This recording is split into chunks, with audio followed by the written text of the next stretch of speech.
به نام خدا. سلام اومدیم با یه ویدیو جدید دیگه. خمیر پیتزای 3 سود، خیلی راحته، احتیاج به ورز نداره، خیلی زودم درست میشه. بریم سراغ مواد لازمش. نصف لیوان آب ولرم داریم برای خمیر مایه‌مون. خمیر مایه 1 قاشق غذاخوری، شکر نصف قاشق غذاخوری، روغن مایه 5 قاشق غذاخوری، آرد 15 قاشق غذاخوری، نمک 1 قاشق مرباخوری. ادویه هامونن 1 کم پودر سیر، پاپریکا، آویشن و فلفل سیاه. بریم برای آماده کردنش. اول از همه خمیر مایه‌مونو داخل آب ولر میریزیم به همراه شکر. اینا رو با هم مخلوط میکنیم.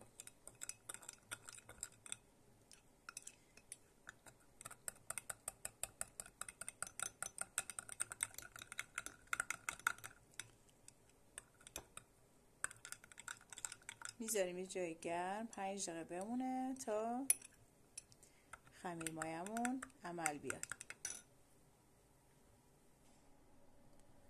بچه‌ها آب ولرم اندازه‌ای داریم که خمیرمون جمع بشه. خمیر مایه‌مون عمل اومد. خب حالا آردمون رو میریزیم.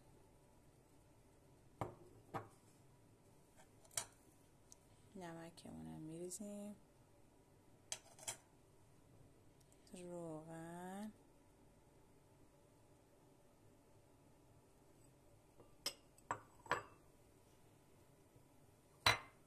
خمیر مایه،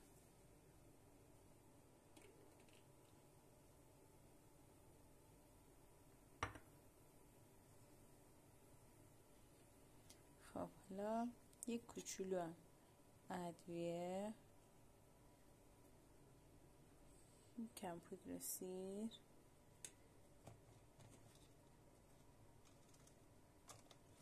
یکم پاپریکا،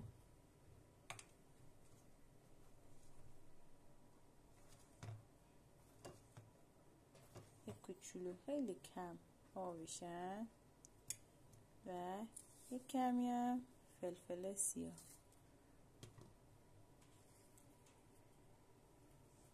این رو همه رو اضافه میکنیم. آروم آروم اینا رو مخلوط میکنیم.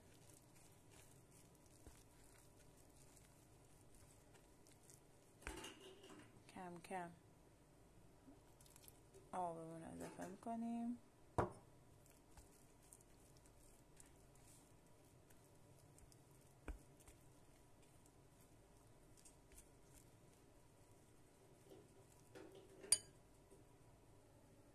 خب یه همچین خمیر نرم لطیفی به ما میده. احتیاج به استراحت نداره، احتیاج به ورزم نداره.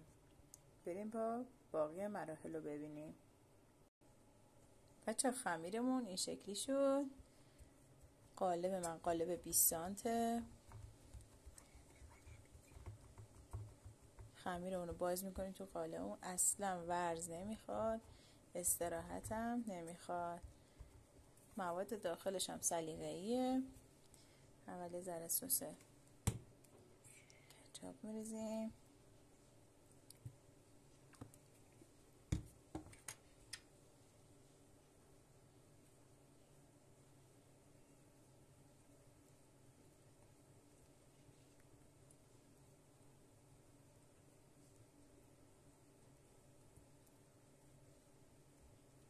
فوق‌العاده خوشمزه، آسون. کسایی که کارمندن، وقت ندارن، یه شام عجله و فوری میخوان،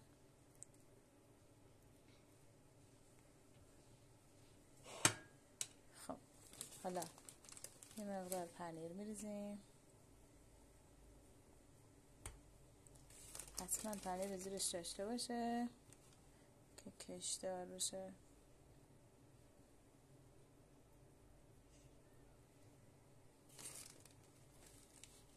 فرتونم حتما از قبل گرم کنید.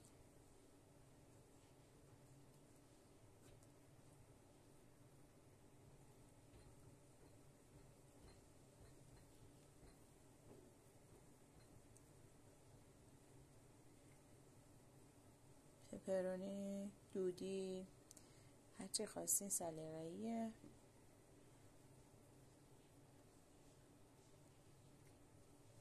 خب قارچامونم میذاریم.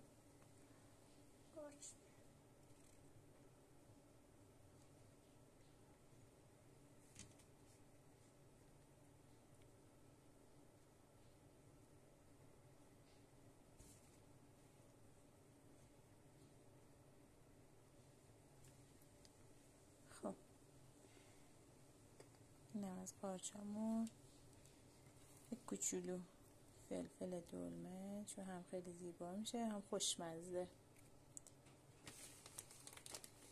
دوباره روشم پنیر میریزیم.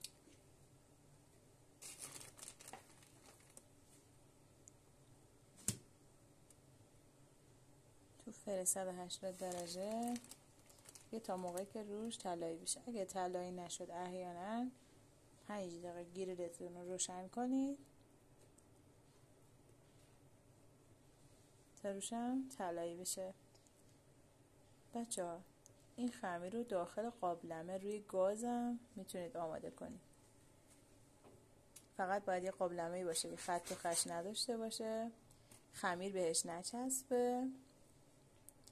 حالا مراحلش رو نشونتون میدم، خیلی راحته.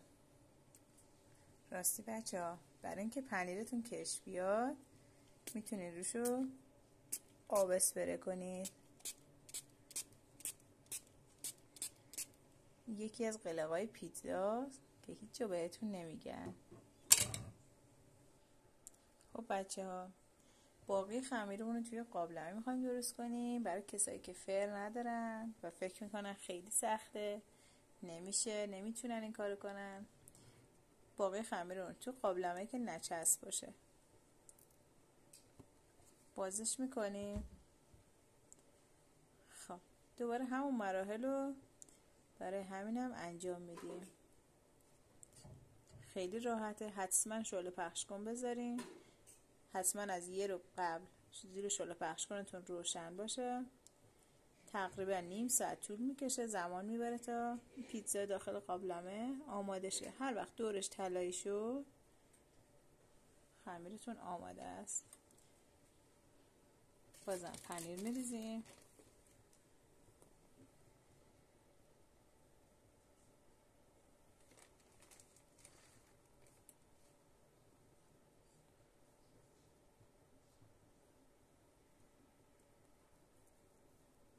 گفتم که موادتون سلیقه‌ای هست، هرچی دوست داری میتونیم بریزین. من همون مواد رو ریختم، فقط میخواستم بهتون نشون بدم که داخل قابلمه میشه.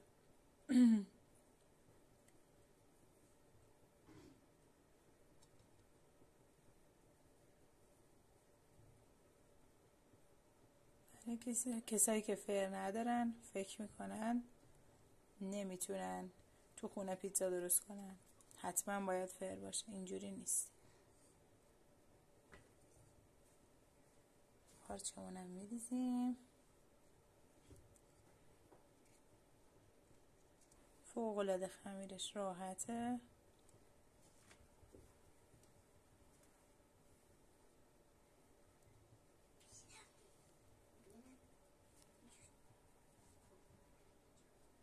خب بازم پنیر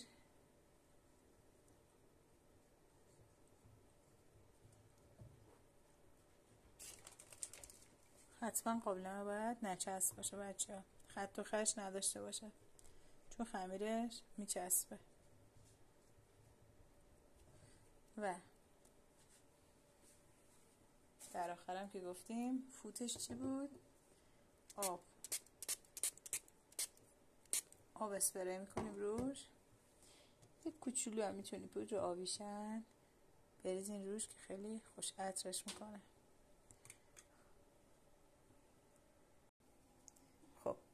بچه قابلمه‌مونو این شلو پخش کن. این هم قابلمه‌مون با حرارت ملایم دم کنی حتما بذاری و به مدت 30 دقیقه اجازه میدیم تا بپزه.